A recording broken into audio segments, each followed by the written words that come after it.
శ్రీమాత్రే నమః. శివాయ గురవే నమః. భగవద్బంధువులందరికీ కూడా నూతన సంవత్సర ఉగాది శుభాకాంక్షలు. ఈ క్రోధీనామ సంవత్సరంలో 2024-25లో మన భారతదేశ ఆంధ్ర తెలంగాణ ప్రాంతములలో జరుగు విశేషాంశములు ఎలా ఉన్నాయో ఒకసారి పరిశీలిద్దాం.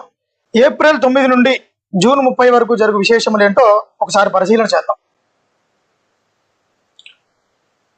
ఈ యొక్క సమయంలో ఏప్రిల్ 9 నుండి జూన్ 30 వరకు సమయంలో మీనరాశిలో కుజరాహువులు శుక్రరాహువులు కలిసినందున ప్రారంభంలో కుజశనులు కలిసి ఉన్నందువలన పరిస్థితులు అంతగా అనుకూలించవు.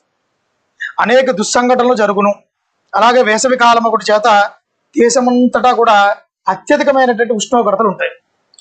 ఉత్తరాది రాష్ట్రములందు 50 డిగ్రీల ఉష్ణోగ్రత నమోదవుతూ ఉంటుంది. అలాగే కేంద్ర రాష్ట్రములలో జరుగు ఎన్నికలందు అధికార పార్టీ వారు అధికారం నిలబెట్టుకునే అవకాశాలు చాలా మెండుగా ఉన్నాయి. అలాగే ప్రతిపక్షం వారికి మరొకసారి నిరాశ మిగిలిననే ఇటువంటి ఫలితాలు కనిపిస్తున్నాయి. అలాగే ఊహించని పరిణామాలు జరుగుతూ ఉంటాయి. ఈ సమయాన వడదెబ్బ గ్రీష్మ తాపము వలన జన నష్టం జరిగేటువంటి అవకాశాలు కూడా చాలా ఎక్కువగా ఉన్నాయి. అలాగే దేశంలోనూ ఉభయ తెలుగు రాష్ట్రాలందు కూడా భారీ అగ్ని ప్రమాదాలు. ఎందుకు అంటే ఈసారి రాజు కుజుడు అవడం వలన మనకి ఉగాది మంగళవారం రావడం, ఆ వారాధిపతి కుజుడు అవడం వలన రాజు కుజుడే అవుతాడు. కాబట్టి కుజుడు అంటే ఏంటంటే క్రోధము, కోపము, ఇలాంటివి ఆ యొక్క కుజుడి ఫలితాలు. కాబట్టి మనకి దాని వలన ఏంటంటే భారీ అగ్ని ప్రమాదాలు జరగడం, ధన నష్టం అధికంగా ఉంటుంది. అలాగే త్రాగునీటికి అంతగా ఇబ్బంది ఉండకపోయినప్పటికీ కూడా కొన్ని ప్రాంతాలలో మాత్రం దేశంలో త్రాగునీటికి నీటి సమస్యను ఎదుర్కొనే అవకాశాలు కూడా కనిపిస్తున్నాయి.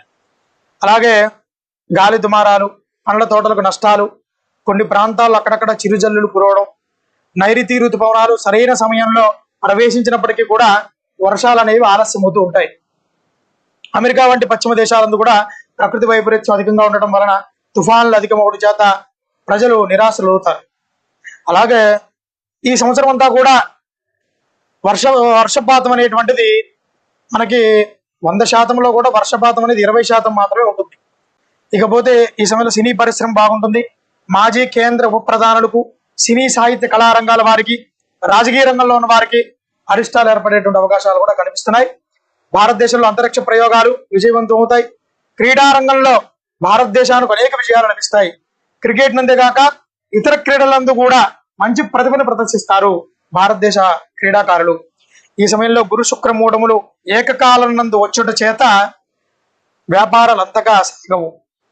చిరు వ్యాపారాలకు నష్టం చేకూరే అవకాశం ఉంది. షేర్ మార్కెట్ ఒడిదుడుకు గురి అయినా కూడా చివరిలో అత్యల్ప లాభాలతో బయటపడేదరు. ఇది మన ఏప్రిల్ 9 నుండి జూన్ 30 వరకు కూడా ఈ సమయంలో జరిగే విశేషాలు. జూలై 1 నుంచి సెప్టెంబర్ 30 వరకు జరిగే విశేషములు ఒకసారి పరిశీలిద్దాం. ఈ సమయాన్న త్రిగ్రహ యోగములు, శని కేతువుల మధ్య గ్రహములన్నీ ఉండుట చేత ప్రతి గ్రహమునకు షష్టాష్టకము సమసప్తకములు ఉండుట వలన పాలకులు ప్రతిరోజు కూడా ఏదో ఒక సమస్యని ఎదుర్కొంటూ ఉంటారు. పరిపాలన సజావుగా ముందుకు సాగేటువంటి పరిస్థితులు చాలా తక్కువగా కనిపిస్తున్నాయి. సరిహద్దులు దేశములతో యుద్ధ వాతావరణం ఉంటుంది. పశ్చిమ ఆసియా దేశములందు కూడా యుద్ధ వాతావరణం కనిపించే అవకాశాలు ఉన్నాయి. పంటలకు నూతన తెగుళ్ళు వచ్చును. మందులు లేక దిగుబడి తగ్గి రైతులు అధికంగా నష్టపోయే అవకాశాలు కనిపిస్తున్నాయి.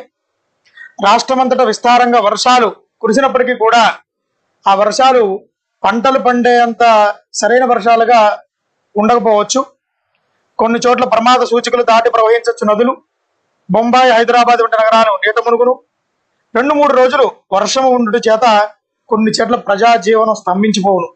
ఈ సమయాన్ని కూడా అల్పపీడనలు తుఫానులుగా మారి అధిక నష్టాలు చేకూర్చేటువంటి అవకాశాలు భారీగా కనిపిస్తున్నాయి.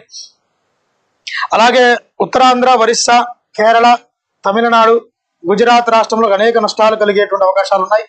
ఒరిస్సా, పశ్చిమ బెంగాల్ మధ్య తీరాన్ని దారుడి చేత ఆ ప్రాంతాలన్నీ అధికంగా నష్టాన్ని కలుగుతాయి. అలాగే ప్రభుత్వం వారు సరైన సమయాల్లో సహాయక చర్యలు తీసుకున్నప్పటికీ కూడా కొంత నష్టం అయితే జరిగే అవకాశాలు కనిపిస్తున్నాయి. భారీ అగ్ని ప్రమాదాలు, అధిక ధన నష్టం, ప్రాణ నష్టం కలిగేటువంటి అవకాశాలు ఉన్నాయి. పర్వత ప్రాంతాలందు కూడా అధిక వర్షాల వల్ల హిమాచల్ ప్రదేశ్, ఉత్తరాఖండ్, అస్సాం రాష్ట్రాలందు కూడా కొండ చర్యలు విరిగిపడి రహదారులు మూతపడటం ఇలాంటి పరిస్థితులు కనిపించే అవకాశం ఉంది.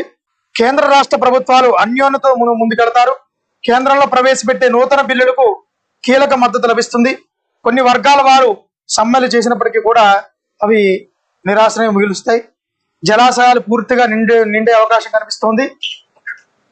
ఇక తదుపరి అక్టోబర్ 1 నుంచి డిసెంబర్ 31 వరకు కూడా పరిస్థితులు చూస్తే ఈ సమయాన్ని కూడా గ్రహస్థితులు అనుకూలంగా లేవు. కర్కాటక రాశిలో కుజస్తంభనం, శని కుజులకు షష్టాష్టకం వల్ల పరిస్థితులు అనుకూలించకపోయినప్పటికీ కూడా వ్యాపారాలు కూడా అంతగా సాగవు. ప్రభుత్వాలు నూతన చట్టాలను తీసుకొచ్చే చేత కొన్ని వర్గాల వారు సమ్మెలు చేసే అవకాశం కనిపిస్తుంది. షేర్ మార్కెట్ బాగుంటుంది. కొన్ని ధరలు, బంగారం వెండి ధరలు స్వల్పంగా తగ్గి మరలా పెరుగుతాయి. కూరగాయల ధరలు ఆకాశాన్ని అంటే విధంగా ఉండే అవకాశాలు కనిపిస్తున్నాయి. ఒక ముఖ్య సమస్య పాలకులకు చాలా ఇబ్బంది కలుగజేసే అవకాశాలు ఉన్నాయి.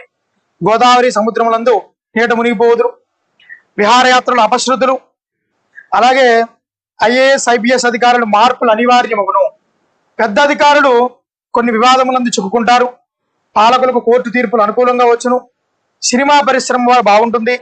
దసరా దీపావళి సమయాల్లో విడుదలయ్యే ఒక హిందీ సినిమా చారిత్రాత్మకంగా సినిమా రికార్డుల స్థాయిలో విజయం లభిస్తుంది. రైతులకు సంబంధించినటువంటి నూతన పథకాలను ప్రవేశపెడతారు. అలాగే తుఫాను వీటి వలన ప్రమాదాలు కలవు. తమిళనాడు, కేరళ, దక్షిణ ఆంధ్రప్రదేశ్ నందు విశేషమైన గాలులు, వర్షాలు కురుస్తాయి. తీర ప్రాంత వాసులు నిరాశలవుతారు. ప్రభుత్వం చురుకుగా సహాయ కార్యాలు అందించినప్పటికీ కూడా కొంత నష్టం అయితే చేకూరుతుంది. అలాగే ఈ భారీ వర్షాలు, కొండపోత వర్షాల వలన స్కూల్స్ కు సెలవులు ప్రకటించే అవకాశాలు కూడా ఉన్నాయి. అలాగే ప్రఖ్యాతి పొందినటువంటి సాహిత్య, రాజకీయ, సినీ ప్రముఖులు అరిష్టం. దసరా ఉత్సవాల మహావైభవంగా దేశమంతటా జరుగును. కొన్ని దేవాలయాలందు అపశృతులు జరిగేటువంటి అవకాశాలు ఉన్నాయి. కొన్ని కుటుంబాల్లో తగాదులు పెరిగి భారీ హత్యలకు దారితీయను.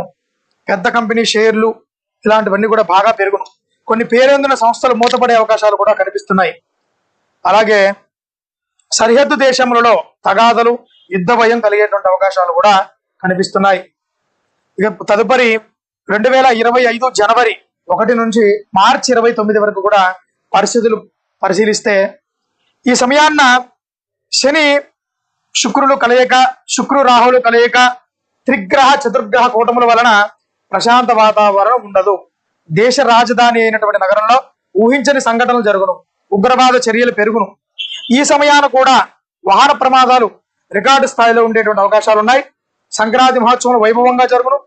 కొన్ని గ్రామాలలో కుంభమేళా ఉత్సవాలు చాలా అత్యంత వైభవంగా జరుగుతాయి. అలాగే దొంగతనాలు, మోసాలు, దోపిడీదారులు చాలా అత్యధికంగా ఈ దేశంలో కానీ రాష్ట్రాలలో కానీ ఈ సంవత్సరం వారి యొక్క ప్రతిభను అత్యధికంగా చాటే అవకాశం కనిపిస్తుంది. కాబట్టి ప్రజలందరూ కూడా అప్రమత్తంగా జాగ్రత్తగా ఉండాలని ఈ సూచన. అలాగే కొన్ని అపశృతులు తప్పక జరుగుతాయి. ప్రభుత్వ ఏర్పాట్లు చాలా గొప్పగా ఉండటం చేత ప్రజల్లో మన్ననలు పొందే అవకాశం ఉంది. ఘాట్ రోడ్లలో ప్రమాదాలు జరిగే అవకాశం ఉంది. తీర్థయాత్రలు సేవిస్తూ అపశృతులు జరిగే అవకాశాలు కూడా కనిపిస్తున్నాయి. బంగారం వెండి ధరలు కూడా చాలా అత్యధికంగా పెరుగును. ఉత్తరాది రాష్ట్రాల్లో చలి తీవ్రత తగ్గుముఖం పట్టినప్పటికీ కూడా ఆ చలి తీవ్రత వలన కూడా కొంత అపార నష్టం జరిగే అవకాశం కనిపిస్తుంది. అలాగే రైలు విమాన ప్రమాదాలు జరిగే అవకాశం ఉంది. ఈశాన్య రాష్ట్రాల్లో ఊహించిన సంఘటనలు జరగడం చేత కర్ఫ్యూలు విధించే అవకాశం కూడా ఉంది. నాయకులకు కోర్టు తీర్పులు వ్యతిరేకంగా వచ్చే చేత కొన్ని అవాంఛనీయ సంఘటనలు జరుగును. మార్చి 10 తర్వాత అగ్ని ప్రమాదాల వలన జన నష్టం, ధర నష్టం చాలా అధికంగా ఉండే అవకాశాలు కూడా కనిపిస్తున్నాయి. ఏదైనా సరే ఈ సంవత్సర ఫలితాలలో క్రోధీనామ సంవత్సరంలో నష్టమే ఎక్కువగా చవి చూసే అవకాశం కనిపిస్తుంది. ప్రమాదాలు, అగ్ని ప్రమాదాలు, మోసము, అలాగే దొంగలు, దోపిడీదారులు, నా పాలకులకి తీవ్ర నష్టాలు, వారికి కోర్టు సమస్యలు ఇలాంటివి చాలా భారీ అధికంగా కనిపిస్తున్నాయి. అలాగే నిత్యావసర వస్తువుల ధరలు కూడా చాలా హెచ్చుతగ్గులు చాలా ఎక్కువగా ఉంటాయి. రైతులు కూడా దీనికి తీసుకోవాల్సినటువంటి జాగ్రత్తలు తీసుకొని మీ పంటలుకి కావాల్సినటువంటి నీటిని ముందుగానే సమకూర్చుకొని ఏవైతే ధరలు పెరిగే అవకాశం ఉందో వాటిని ఆ ధరలు పెరిగే వరకు కూడా వేచి ఉండి దళారుల చేతిలో మోసపోకుండా మీ యొక్క పంటకి రేట్ వచ్చే వరకు కూడా వేచి చూసి వాటి వల్ల లాభాలను పొందాలి. అలాగే దేశం మొత్తం మీద కూడా ఈ యొక్క క్రోధీనామ సంవత్సరంలో లాభాల కన్నా నష్టాలే ఎక్కువగా ఉన్నాయి. కాబట్టి దేశ ప్రజలందరూ కూడా జాగ్రత్తగా, అప్రమత్తంగా, ఆ కలి ప్రభావాన్ని మన మీద మన దరిచేరకుండా జాగ్రత్త పడాలని ప్రజలందరినీ కోరుకుంటున్నాం. ఆ వేదమాత అయినటువంటి గాయత్రీదేవి అనుగ్రహం ప్రజలందరికీ కూడా సుభిక్షంగా ఉండాలని మనస్ఫూర్తిగా ఆ వేదమాతకి ప్రార్థిస్తున్నాం. శ్రీమాత్రే నమః.